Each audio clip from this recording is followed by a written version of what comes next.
जय श्री कृष्णा। प्रिय मित्रों, ये कहानी उन लोगों के लिए है जो ज़्यादा बकबक करते हैं। अतः जो ज़्यादा बोलते हैं ये कहानी सुने। ज़्यादा बोलना ही हमें अपने भीतर की ओर लौटने नहीं देता। और यदि आप अपने जीवन में कुछ नया सीखना चाहते हैं तो सब्सक्राइब जरूर कर ले। प्रिय मित्रों, एक गुरु का एक शिष्य बहुत ही बड़बोला था। वो हर समय बकबक करता रहता था, बहुत ज़्यादा बोलता रहता था। दिन भर इधर उधर की फालतू बातें करता रहता। यदि भिक्षा मांगने जाता तो हर घर से एक नई कहानी लेकर आता और आश्रम के दूसरे शिष्यों को सुनाता।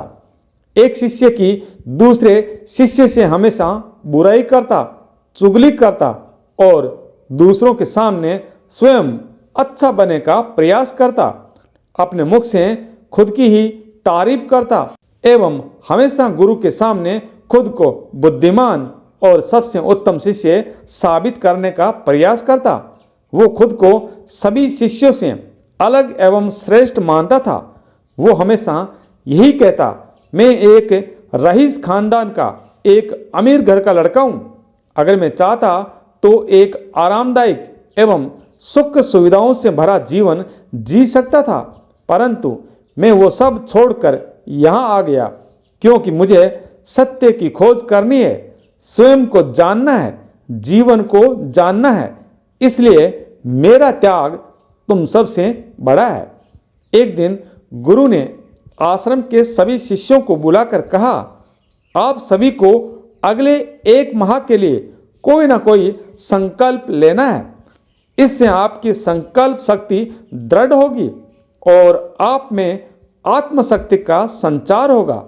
अतः आप सभी अपनी अपनी सामर्थ्य के अनुसार कोई भी संकल्प ले सकते हैं और 1 माह के पूर्व आप लोगों में से जिसका संकल्प टूटता जाए वो अपनी पुरानी दिनचर्या में वापस आते जाए। अतः सभी शिष्यों ने अपनी अपनी शक्ति के अनुसार छोटे बड़े संकल्प लिए और गुरु को अपने अपने संकल्प के बारे में बताकर वहां से चले गए। परंतु वो बातूनी शिष्य खुद को सबसे अलग एवं बड़ा साबित करना चाहता था। इसलिए वो गुरु की कुटिया में पहुंचा और बोला, मैं कोई छोटा संकल्प नहीं लेना चाहता, बल्कि खुद की भांति एक बड़ा एवं महान संकल्प लेना चाहता हूँ। अतः हे गुरुदेव, आप ही बताइए मुझे क्या करना चाहिए, मुझे क्या संकल्प लेना चाहिए। उस बातून शिष्य की बात सुनकर गुरुदेव मुस्कुराए और बोले, क्या तुम मेरे द्वारा दिए गए संकल्प को पूर्ण कर पाओगे? क्या तुम्हारे लिए यह संभव होगा? नहीं, वो तुम्हारे लिए संभव नहीं है। तुम उसे पूरा नहीं कर पाओगे। अतः तुम खुद अपना कोई संकल्प ले लो। तभी उस शिष्य ने कहा, नहीं गुरुदेव, आप जो भी संकल्प मुझे देंगे मैं अवश्य पूरा करूंगा। आप बताए तो सही। तभी गुरु ने कहा, ठीक है, तो तुम अगले 1 माह तक चुप रहोगे, मुंह से एक शब्द भी नहीं निकालोगे। यही तुम्हारा संकल्प है। शिष्य बोला, हे गुरुदेव, ये भी कोई संकल्प है? ये तो बहुत ही आसान है। मुझे कोई बड़ा संकल्प दीजिए जो मेरी योग्यता के लिए उचित हो, जिसे पूरा करने में मुझे कठिनाई हो।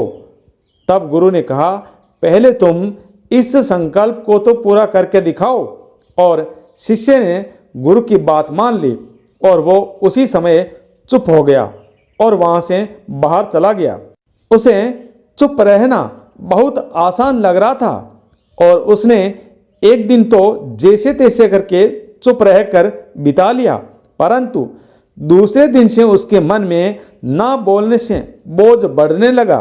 तीसरे दिन उसे भारीपन महसूस होने लगा और चौथे दिन उसके भीतर एक अजीब सी बेचैनी होने लगी, क्योंकि आसपास के सभी शिष्य एक दूसरे से बातें कर रहे थे और वो भी उनसे बात करना चाहता था, परंतु उसका संकल्प उसके आड़े आ रहा था। इसी तरीके से कुछ दिन और बीते और वो बीमार पड़ गया। उसका सर फटा जा रहा था। उसका खाने पीने का मन भी नहीं कर रहा था, वो सिर्फ बोलना चाहता था। अतः वो गुरु के पास गया और उनके सामने बैठ गया और लिख कर गुरु को बताया, हे गुरुदेव, मैं बोलना चाहता हूँ, बिना बोले मुझे श्वास नहीं आ रही है, मेरा दम घुटता जा रहा है, मैं क्या करूँ?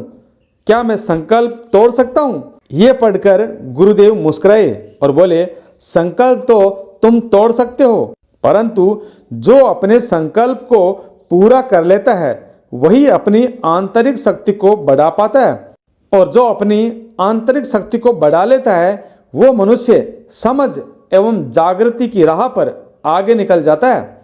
संकल्प का लेना और तोड़ना दोनों तुम्हारे हाथ में है। तुम्हारे बहुत से गुरु भाई अपने संकल्प को तोड़कर अपनी पुरानी दिनचर्या पर वापस आ गए हैं। यदि तुमसे नहीं हो पा रहा है तो तुम भी अपना संकल्प तोड़कर अपनी पुरानी दिनचर्या में वापस जा सकते हो। परंतु याद रहे, यदि आज तुम इस छोटे से संकल्प को नहीं संभाल सकते तो तुम अपनी बाकी की जिंदगी को कैसे संभाल पाओगे? मुझे इस पर संदेह है। आगे आपकी मर्जी। गुरु की ये बात शिष्य के दिल में चोट कर गई और वो बिना कुछ बोले वहां से वापस चला गया और खुद को एक कुटिया में बंद कर लिया। वो अपने जरूरी कार्यों के लिए ही कुटिया से बाहर निकलता, बाकी समय कुटिया के भीतर ही बैठा रहता। मित्रों, 15 दिन बीत गए और आश्रम के सभी शिष्यों का संकल्प लगभग टूट चुका था, परंतु उस बड़बोले शिष्य का संकल्प अभी भी जारी था। मित्रों, सारा आश्रम हैरान था कि इतना बोलने वाला इंसान चुप कैसे रह सकता है। 15 दिन बीतने के बाद वो दोबारा अपने गुरु के पास गया और लिख कर बताया, हे गुरुदेव, मैं बाहर से तो चुप हूँ, परंतु मेरे भीतर बहुत ही आवाज़ें गूंज रही है। मैं अंदर ही अंदर बात करता रहता हूँ। मेरे मन में तरह तरह के प्रश्न उठते हैं। मैं बाहर से जितना मौन हूँ, भीतर उससे भी ज़्यादा शोर शराबे से भरा हुआ हूँ। अतः मुझे शक हो रहा है, क्या मेरा संकल्प अभी भी जारी है? गुरु ने कहा, तुम्हारा संकल्प अभी भी जारी है, परंतु जब तक लोगों की ये आवाज़ें तुम्हारे कानों में पड़ती रहेगी, तुम्हारा मन बोलता रहेगा। अतः तुम्हें इन बातों से दूर जाना पड़ेगा। शिष्य गुरु को प्रणाम कर वहां से चला जाता है और सुबह होते ही अपनी कुटिया छोड़कर जंगल की तरफ चला जाता है।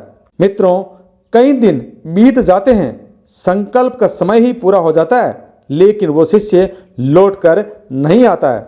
आश्रम में सभी को यह डर था कि कहीं जंगल में उसे कोई जंगली जानवर ने तो नहीं खा लिया, और उसे ढूंढने की बहुत कोशिश की, लेकिन वो कहीं नहीं मिला। सभी गुरु भाइयों ने यह मान लिया था कि उसे जंगली जानवरों ने मार दिया है, परंतु गुरु को ऐसा नहीं लगता था। एक दिन आश्रम का एक शिष्य गुरु के पास आता है और बोला, हे गुरुदेव, उस बड़बोले शिष्य के साथ क्या हुआ होगा?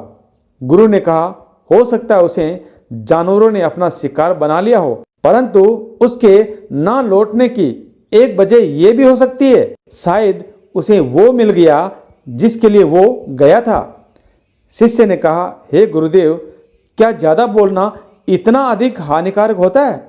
तब गुरु ने कहा, इंसान के बहुत सारे दुखों में से एक दुख यह भी है कि मनुष्य कभी चुप नहीं रह सकता। अतः सिर्फ हमारे बोलने मात्र से ही हमारे आधे से ज़्यादा दुख पैदा होते हैं।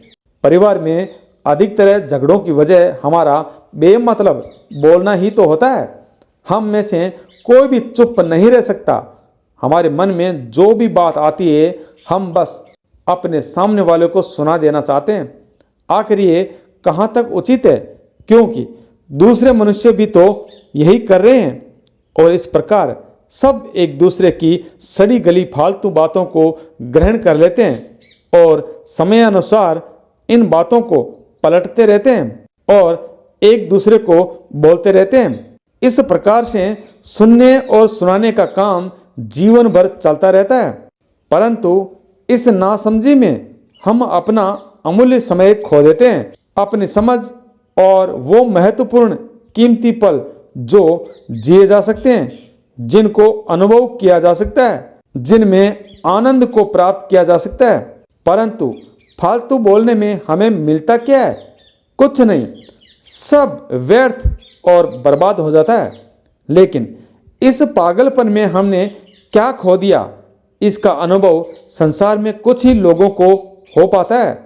बाकी लोग तो जैसे उन्हें अपने आने का पता नहीं, वैसे ही उन्हें अपने जाने का भी पता नहीं चल पाता है। तब शिष्य ने कहा, हे गुरुदेव, तो फिर इसका समाधान क्या है? तब गुरुदेव ने कहा, पूरी जागरूकता से अपने विचारों को देखना, यही एकमात्र तरीका है सभी मानसिक समस्याओं का। मित्रों, वर्तमान में रहकर पूरी जागरूकता के साथ अपना कार्य करना हमारे जीवन में चमत्कारिक बदलाव ला सकता है। कि कैसे एक व्यक्ति अपने रोजमर्रा के कार्यों को करने के साथ साथ ही अवेयरनेस यानी जागरूकता का अभ्यास कर सकता है और एक सुखी जीवन जी सकता है। मित्रों, उधर उस बड़बोले शिष्य को आश्रम छोड़कर गए हुए 3 महीने से अधिक हो गए थे और उसके लौटने का समय भी हो चुका था, परंतु उसके लौटने की कोई खबर नहीं थी और आश्रम में उसके सभी गुरु भाइयों ने उसके आश्रम में लौटने की उम्मीद ही छोड़ दी थी। लेकिन एक रोज वो आश्रम लौट आता है। उसे देखकर सभी की प्रसन्नता एवं आश्चर्य का ठिकाना ना रहा, परंतु अब वो नहीं था जो आश्रम से गया था, वो कुछ और ही बनकर वापस लौटा था। उसके भीतर एक अजीब सा बदलाव आ गया था। उसके चेहरे पर एक अजीब सी चमक एवं आंखों में शांति थी। आश्रम में आते ही सभी गुरु भाइयों ने उसे चारों तरफ से घेर लिया और उससे बातें करने लग गए। उससे बात करने वाले सभी शिष्यों ने यह अनुभव किया कि अब वो पहले जैसा बातूनी नहीं था। उसके मुख से एक एक शब्द बहुत ही सुलझे और मधुरता से निकल रहे थे। थोड़ी देर अपने मित्रों के साथ बात करने के बाद वो सीधा गुरु के पास चला जाता है। उसने अपने गुरु के चरण छुए और कहा, गुरुदेव, क्या मैं अब भी मौन हूँ? क्या अब भी मेरा संकल्प जारी है? गुरु ने कुछ देर तक शिष्य की आंखों में बड़े ध्यान से देखा और कहा, हाँ, तुम अब भी मौन हो। तुम्हारे मुख से एक भी शब्द निकल नहीं रहा है और तुम्हारा संकल्प अभी भी जारी है। शिष्य बोला, गुरुदेव, जब मैं आश्रम से गया तो मुंह से तो चुप था, लेकिन मेरे भीतर बहुत सी आवाज़ें थी। मेरे भीतर बहुत से प्रश्न थे और वो बंद नहीं हो रहे थे। तो मैं जंगल में और गहरा चला गया, इस उम्मीद से कि वहाँ मुझे शांति मिलेगी। परंतु मैं जितना एकांत में जाता गया, मेरे अंदर की आवाज़ें उतनी ही तेज होती गई। तब जाकर मैंने महसूस किया कि मैं कितना गलत कर रहा था। जब मैं अपने परिवार वालों, दोस्तों और गुरु भाइयों को बुरा भला कहता था तो उस समय मुझे लगता था कि मैं सही कह रहा हूँ। जब मैं गुरु भाइयों की एक दूसरे से चुगली करता और मजाक बनाता तब भी मुझे लगता था कि मैं उनसे बेहतर हूँ। लेकिन उस दिन मैंने पहली बार महसूस किया था कि मैं कितना गलत था। काफ़ी दिनों के बाद ये आवाज़ें धीरे धीरे भीतर से बंद हो गई। अब मैं भीतर से भी मौन हो गया और उस दिन मैंने मौन का सही अर्थ समझा। कुछ आवाज़ें चलती तो पहले भी थी, परंतु मैं सुन नहीं पाता था। हवा के चलने की आवाज़, मधुर चिड़ियाओं के चहचहाने की आवाज़, पानी के बहने की आवाज़, ये सभी आवाज़ें मैंने पहली बार पूरे होश पूर्वक सुनी। अपने चारों तरफ इतनी शांति मैंने पहले कभी महसूस नहीं की थी। तो इस शांति को भंग करने के लिए मैंने पहली बार अपने मुंह से एक शब्द निकाला। मैं जोर से चिल्लाया, हे ईश्वर, ये कैसी शांति है? परंतु मेरे चिल्लाने के बाद भी वो शांति भंग नहीं हुई। सब कुछ पहले जैसा था। बाहर भी और भीतर भी। हे गुरुदेव, मैंने अपने गुरु भाइयों से बात की, आपसे बात की, मैं चल रहा हूँ, मैं सुन रहा हूँ, मैं बोल भी रहा हूँ, लेकिन भीतर से मैं अकेला हूँ, मैं एकांत में हूँ, मैं मौन हूँ। जब मैं खुद में शोर करना चाहता हूँ तब भी एकांत में ही होता हूँ। गुरु ने कहा, जब तक हम बाहर की तरफ बोलते रहेंगे भीतर अशांति ही होगी। जिस दिन हम भीतर की तरफ मुड़ जाएंगे बाहर हमारे मुख से कुछ भी नहीं निकलेगा।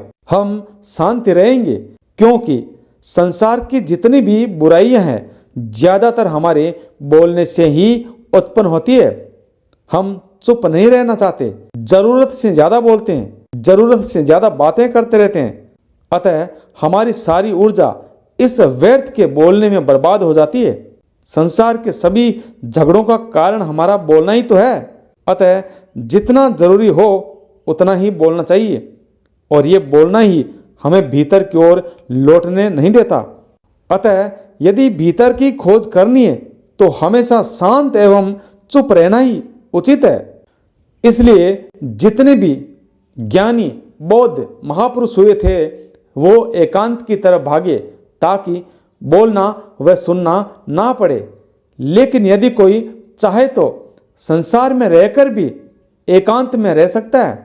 मित्रों, इस कहानी का उद्देश्य यही है कि व्यर्थ में नहीं बोलना चाहिए। ये व्यर्थ का बोलना ही हमारे दुख का कारण है और हमारे ज़्यादा से ज़्यादा ऊर्जा को खर्च करता है, और इसकी वजह से हम अपने को नहीं पहचान पाते हैं और हम अपने जीवन को सही से नहीं जान पाते। इसलिए जितना हो सके बहुत कम बोलना चाहिए और जो ज़रूरी है वही बोलना चाहिए। जय श्री कृष्णा। राधे राधे।